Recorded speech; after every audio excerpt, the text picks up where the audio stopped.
ভাইয়া এই যে এখানে লেখা অনলাইনে যারা প্রোডাক্ট সেল করে তাদের 50% ডিসকাউন্ট সত্যি? আপনি কি অনলাইনে প্রোডাক্ট সেল করেন? হ্যাঁ ভাইয়া, আমি অনলাইনে কসমেটিক আইটেম সেল করি। ও তাহলে তো আপনার জন্য 50% ডিসকাউন্ট। আচ্ছা ঠিক আছে ভাইয়া, মেনুটা দেখি আপনাদের। কি ব্যাপার ভাইয়া, এখানে তো সব খাবার আইটেমের নাম লেখা আছে, কিন্তু খাবারের পাশে যে প্রাইসটা দেওয়া থাকে সেটা তো লেখা নাই। প্রাইসটা জানার জন্য ইনবক্স করতে হবে আমাদের রেস্টুরেন্টে ফেসবুক পেজ। মানে কেন? আপনি অনলাইনে প্রোডাক্ট সেল করেন না? হ্যাঁ ভাইয়া, আমি তো অনলাইনে প্রোডাক্ট সেল করি। আপনারা যখন একটা প্রোডাক্ট সেল করার জন্য ফেসবুকে ছবিটা পোস্ট করেন, ওই ছবির মধ্যেই তো প্রোডাক্টের প্রাইসটা দিয়ে দিতে পারেন। ওইটা না কইরা কেন বলেন ইনবক্সে আসেন, খাটের চিপায় আসেন, বোতলের মুখা খুইলা বোতলের ভিতরে ঢুকেন? এগুলা কেন করেন? তো আপনারা যদি করতে পারেন আমরা কেন পারবো না বলেন? ঠিক আছে ভাইয়া, বুঝছি। চিকেন পিজাটার প্রাইস কত? ওই যে বললাম না ইনবক্স করতে হবে। আমাদের পেজের নাম বলেন। খাইদাই.com। এটা দেখেন, আমি পিজের প্রাইস জিজ্ঞাসা করছি পেজে। ওকে আপু, আমি চেক করে জানাচ্ছি।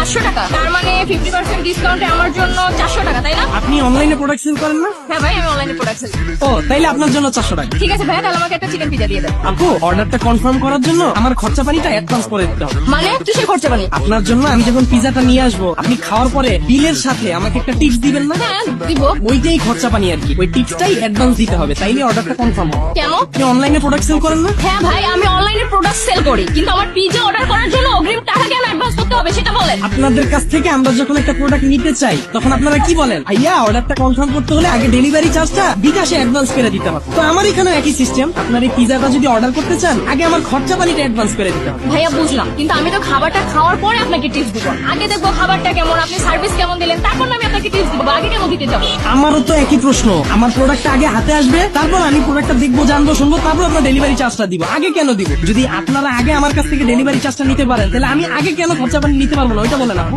এই নেন আপনার টিপস, সার্ভিসটা একটু ভালো করে দেন। ওকে আপু। আচ্ছা পিজা দিতে কতক্ষণ লাগবে? আপনি 2 মিনিট বসেন, আমি 20 মিনিট আসতেছি। আপু আপনার পিজা।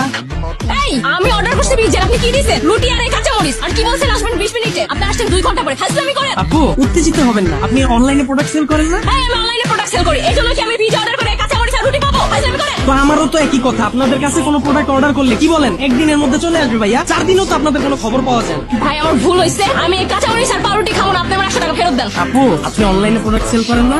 এই আমি তোর মাথা ফাটাই দেবো, আমি অনলাইনে প্রোডাক্ট সেল করি, কিন্তু আমি আমার টাকা ফেরত পাবো না। এই দেখো, আমরা যখন আপনাদের কাছে একটা প্রোডাক্ট অর্ডার করি আপনারা তো আগে ডেলিভারি চার্জটা নিয়ে ফেলান, এরপরে যখন প্রোডাক্টটা আমার হাতে আসে অর্ডার করি জাপানিজ প্রোডাক্ট, এই চাইনিজ প্রোডাক্ট অর্ডার করি 5টা, আসে 2টা। প্রোডাক্টটা যখন ব্যাক দেয় তখন আমাদের কি আর ডেলিভারি চার্জটা ব্যাক দেন? ভাই আমার ভুল হয়েছে, আমি আপনার এই রুটি আর কাঁচা মরিচ খাবো না, আমার 100 টাকা আপনার ফেরত দেওয়া লাগবে না, আমি চাই। আপু আবার আসবেন।